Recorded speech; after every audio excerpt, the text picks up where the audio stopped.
tomar un poco de estos intercambios de Dalila Escobar con el fiscal general Alejandro Gersmanero. A ver, mi querido don David, para darle paso a la entrevista con Mike Vigil, ex agente de la DEA, agente retirado de la DEA y ex director de operaciones internacionales de la DEA, para ver qué es lo que sabe él de este caso de Salvador Cienfuegos, el ex secretario de la Defensa Nacional. Fue alto rango del ejército cuando precisamente Mike era importante miembro de la DEA. A ver, denme un poquito de estos intercambios reiterados de Dalila Escobar en la mañanera, don David. Pero tampoco una declaración oficial, por decirlo de alguna manera, o concreta en torno a que en efecto hubieran considerado que se retiraban los cargos porque eran falsos o, como decía el expresidente López Obrador, eran cuestiones fabricadas. O sea, hubo una comunicación formalmente en la que dijeran, pues sí, nos desistimos porque en efecto no hubo pruebas. A ver, compañera, por favor, cuando uno notifica oficialmente a una persona moral, y en este caso a un Estado, que la denuncia que presentó no cuenta con ninguna prueba y se le da la oportunidad de presentar las pruebas, no tiene por qué hacer determinaciones o juicios aparte de sí o no aceptó que ese no ejercicio era jurídicamente válido. Lo aceptó. Compañera, por favor. Justo, es que le pregunto, porque usted ha mencionado sí, que no hubo como tal una mención directa, sino que vaya, no se hizo, no, permítame, presidenta, no se hizo pues una mención directa de por qué se retiran los cargos. Claro que sí. A ver, compañera, es que esa es la pregunta. Compañera, está redundando sobre la misma pregunta. Ya contestó el fiscal. No hay pruebas. Entonces, yo te conmino, como te dije ayer, a que revises el expediente para que a partir de ahí, porque si no nos vamos a llevar toda la conferencia con la misma pregunta que ya fue contestada. Las palabras de la presidenta de México, Claudia Sheinbaum, ante las reiteradas preguntas sobre el caso Cienfuegos de la corresponsal de proceso y las respuestas del fiscal general de la República. Saludo a Mike Vigil para que me dé su opinión acerca de esta nueva controversia. Creo yo que una controversia, no sé si innecesaria, estéril en este momento, pero bueno, al final controversia luego de que apareciera Salvador Cienfuegos, el ex secretario de la Defensa Nacional, en este evento del fin de semana. Mike Vigil, gracias por tomarnos esta comunicación. ¿Cómo estás, Mike? Muchas gracias, Vicente. Siempre la orden aquí, disfrutando de buen clima, finalmente. Claro que sí. Oye, Mike, ¿cómo ves esta controversia?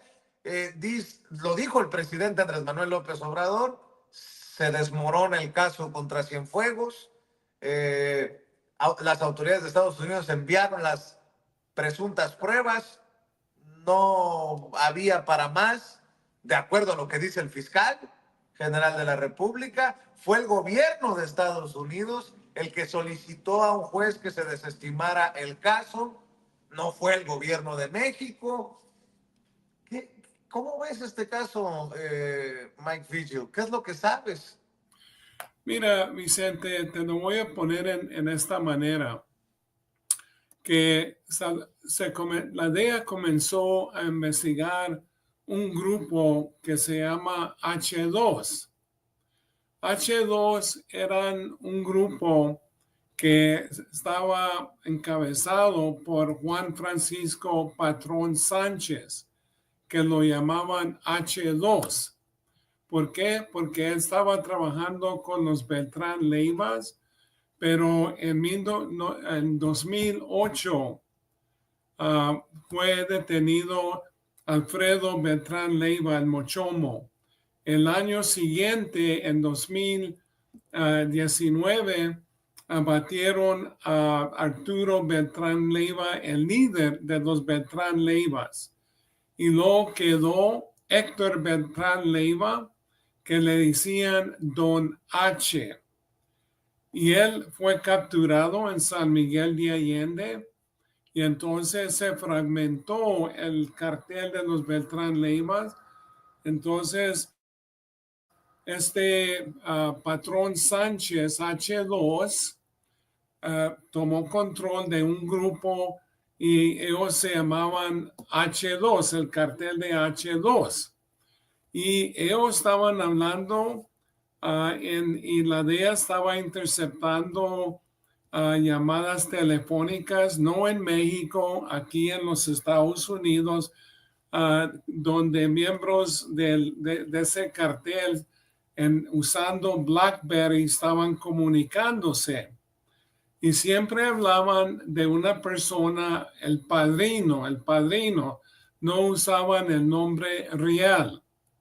Entonces, ellos hablaban así que el padrino esto, la DEA sabía perfectamente bien que se trataba de un oficial de alto rango. Y entonces pudieron enfocarse en Cienfuegos cuando interceptaron una comunicación diciendo, mira, el padrino está en la tele. Entonces ascendieron el tele y ¿quién estaba ahí? Sino Cienfuegos. Entonces se enfocaron a Cienfuegos, que fue el secretario de la Defensa bajo de Peña Nieto desde 2012 hasta 2018. Cuando se detuvo Salvador Cienfuegos en octubre de 2020, entrando a los Estados Unidos en el aeropuerto de Los Ángeles con su familia, poquito después hubo bastante presión a López Obrador de un cabal de generales del ejército que estaban molestos porque fue detenido Cienfuegos. Entonces, López Obrador mandó a Marcelo Ebrard, que era el secretario de Relaciones Exteriores, y tuvo conversaciones con el procurador de los Estados Unidos en ese entonces, que era William Barr. Y Ebrard le dijo a Barr que si seguían adelante con el juicio de Cienfuegos, entonces eso iba a tener un impacto negativo entre las relaciones de México con los Estados Unidos. Yo creo que Barr tuvo que consultar con el presidente en ese entonces también, como te digo, a Trump. Y yo creo que esto fue un regalo porque López Obrador le estaba ayudando a Trump mantener a los migrantes en México, que no entraran a los Estados Unidos por la política racista de Donald Trump.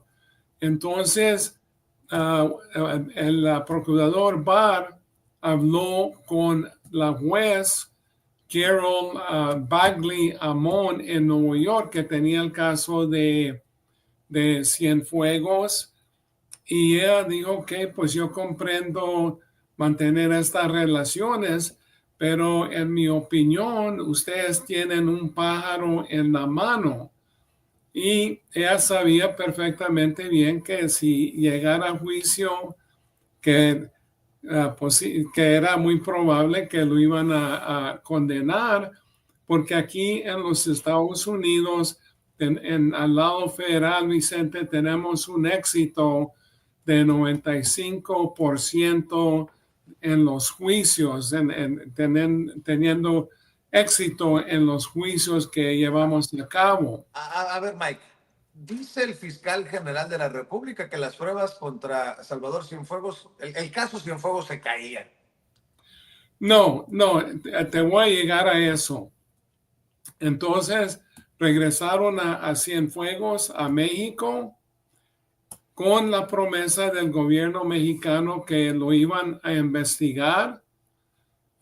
Y llegó como hombre libre, no fue detenido.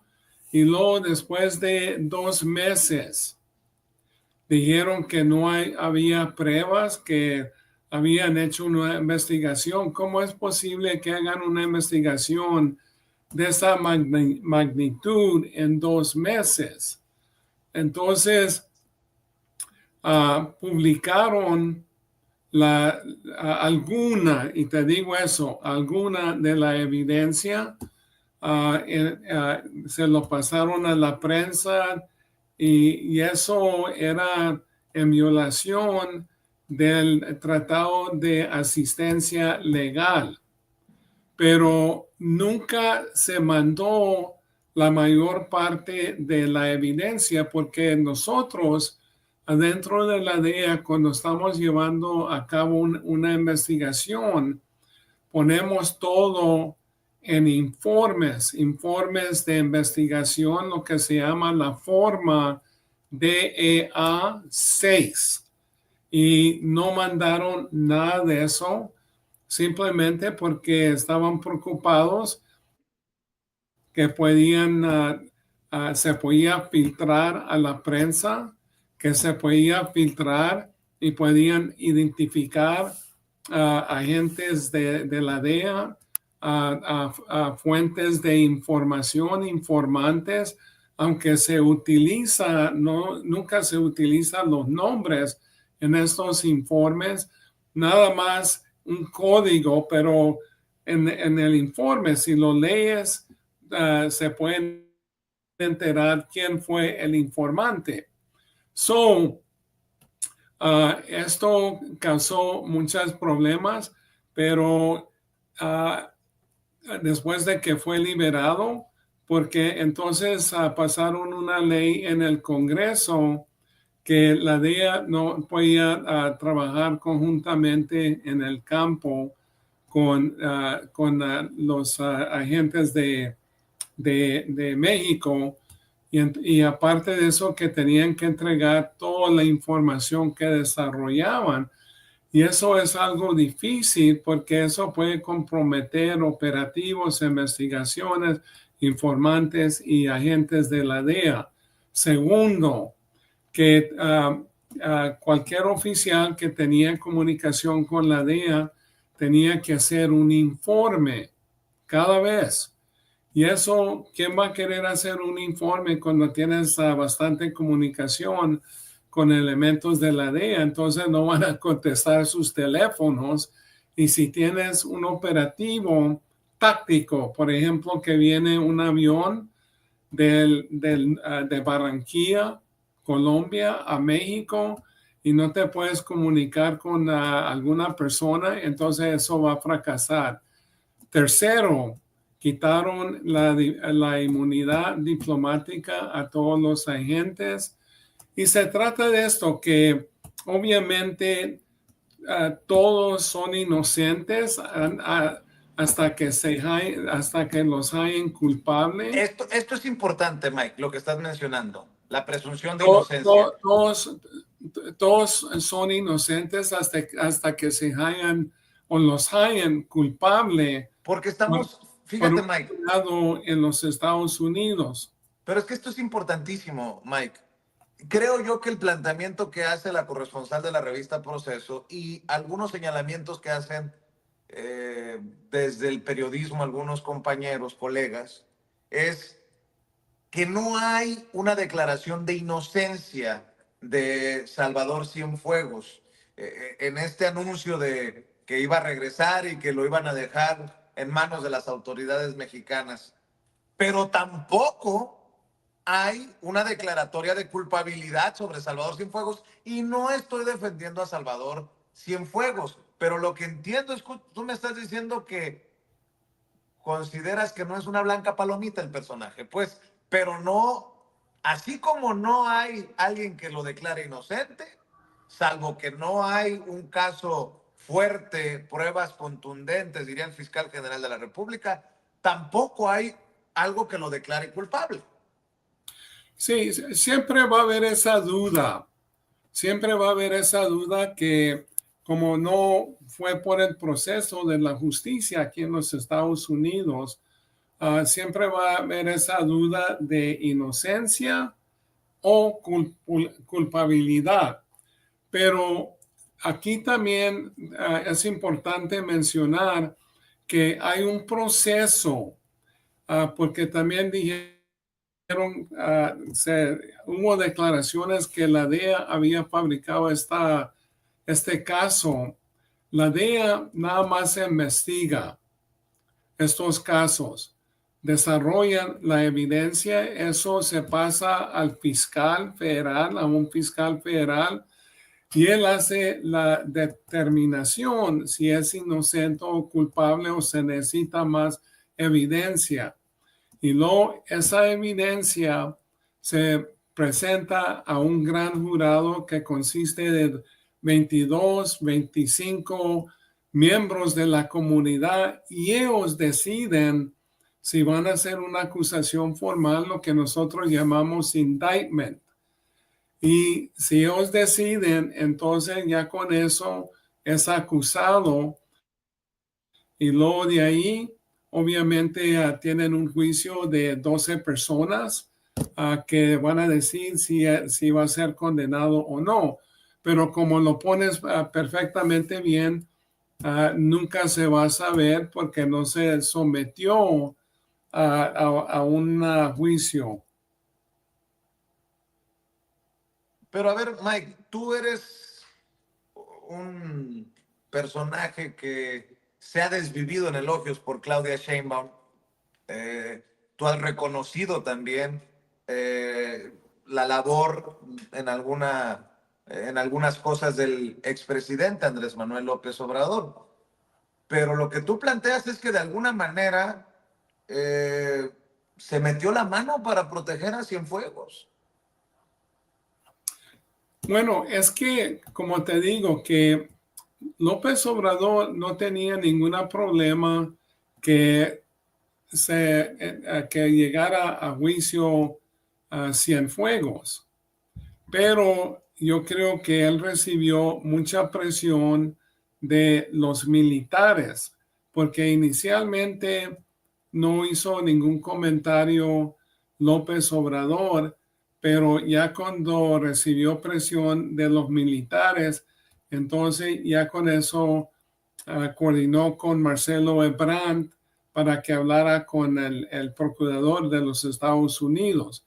No estoy diciendo que lo estaba protegiendo, pero yo creo que él estaba viendo una fuerza interna en México por parte del ejército. Bueno, a ver, Mike, para cerrar, y esta sí viene con...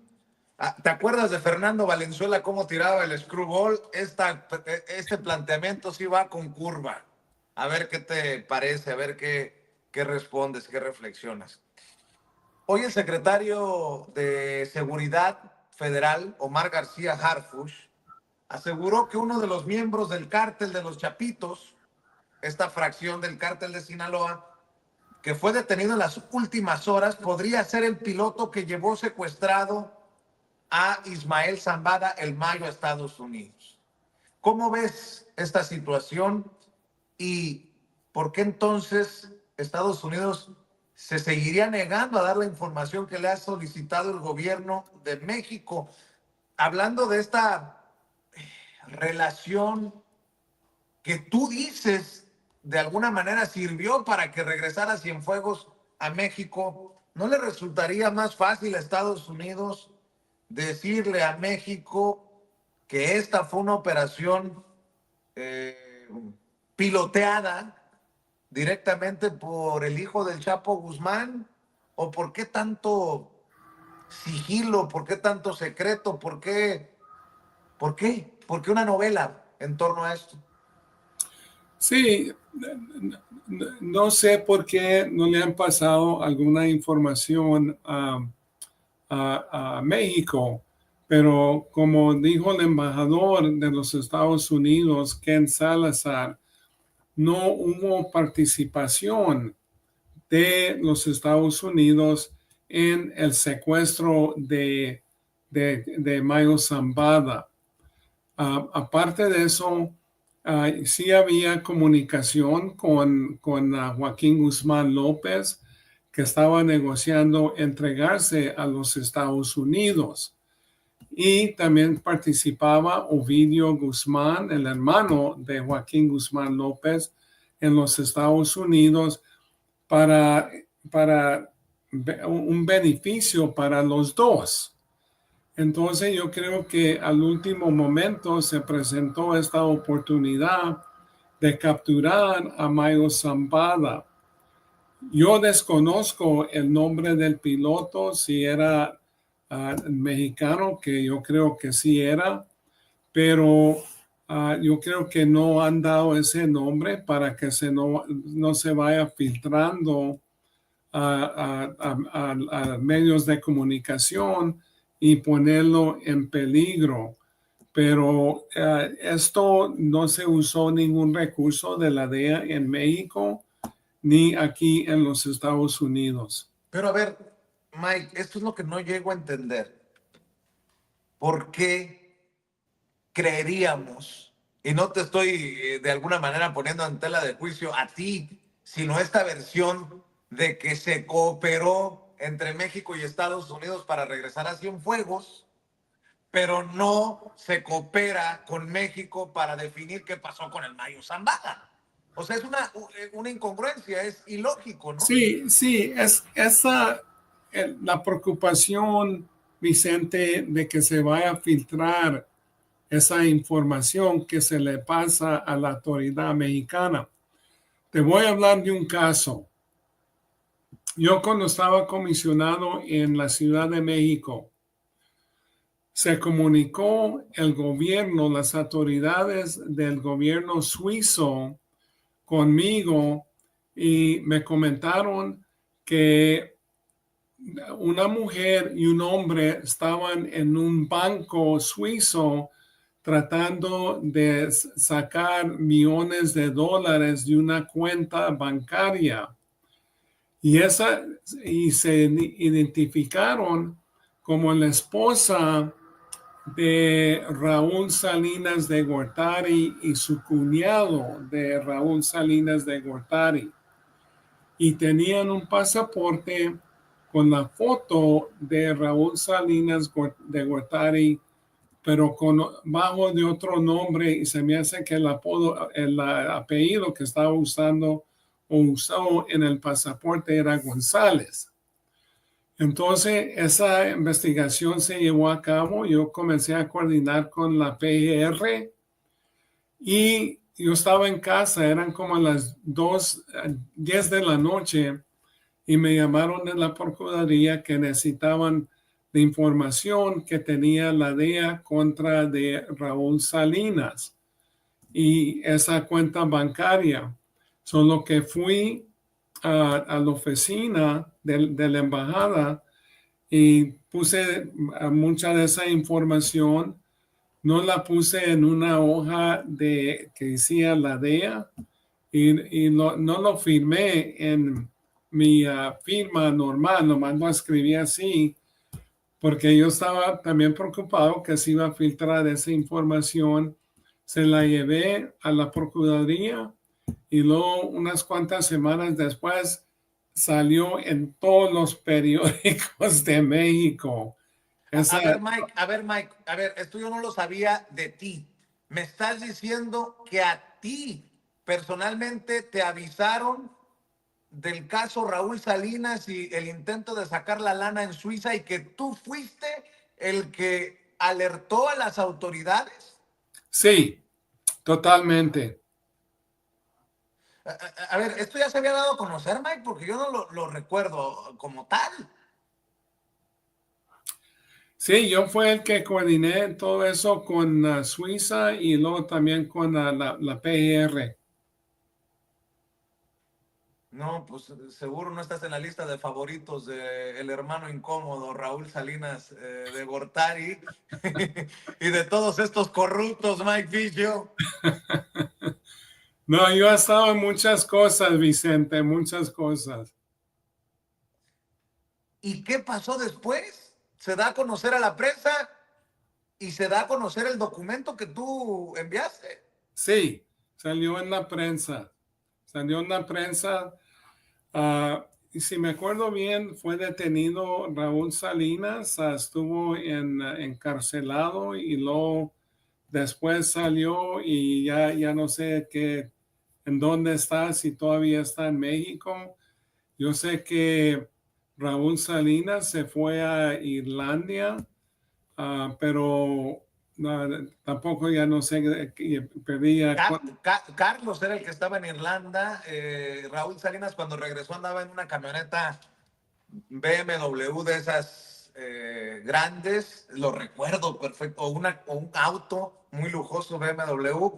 Bueno, para cerrar, yo te pregunto, ¿han cambiado o no han cambiado las cosas, Mike Fisher? Tú que tantos años fuiste agente de la DEA en nuestro país, que a pesar de todo lo que diste a conocer, a pesar de que se dio el pitazo a las autoridades, a pesar de que había un pasaporte con nombre falso de Raúl Salinas de Gortari, a pesar de que no se puede saber ni siquiera de dónde tenía tanto chingado dinero este personaje, hoy está libre y en su momento casi le teníamos que ofrecer disculpas, comparando los tiempos de aquellos corruptos y de las controversias que tenemos, Mike Vigil.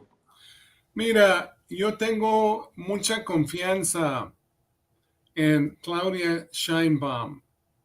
Es una persona decente, es moral y como siempre he dicho, es supremamente inteligente. Ella nunca se va a dejar llevar por la corrupción.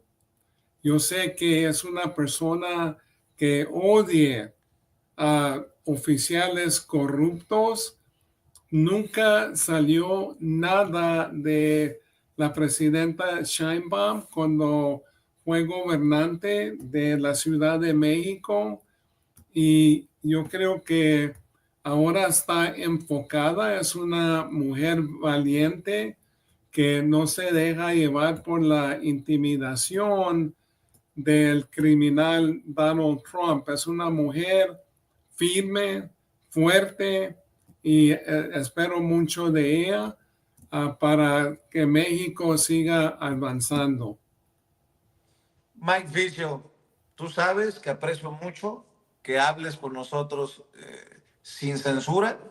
Habrá cosas con las que la audiencia, incluso tu servidor, pueda no estar de acuerdo, pero aquí lo importante es que hablemos con libertad y creo que eso también lo aprecias tú y espero que sigamos en este intercambio que nos ha llevado incluso a Raúl Salinas de Gortari. Por cierto, habría que rascarle al supuesto préstamo de Raúl Salinas de Gortari de varios millones de dólares a Ricardo Salinas Pliego, porque en una entrevista Raúl Salinas destapó que le había prestado dinero al magnate, que nos quiere mucho, por cierto, claro que nos odia con odio jarocho, y que nunca se le pagó, o ya le pagaría a Ricardo Salinas, bueno, así como es de mala paga, si no le paga a los mexicanos y a mexicanas lo que debe en cuestiones fiscales, ya me imagino que le ha de andar pagando a Raúl Salinas de Gortari. Te agradezco mucho, Mike.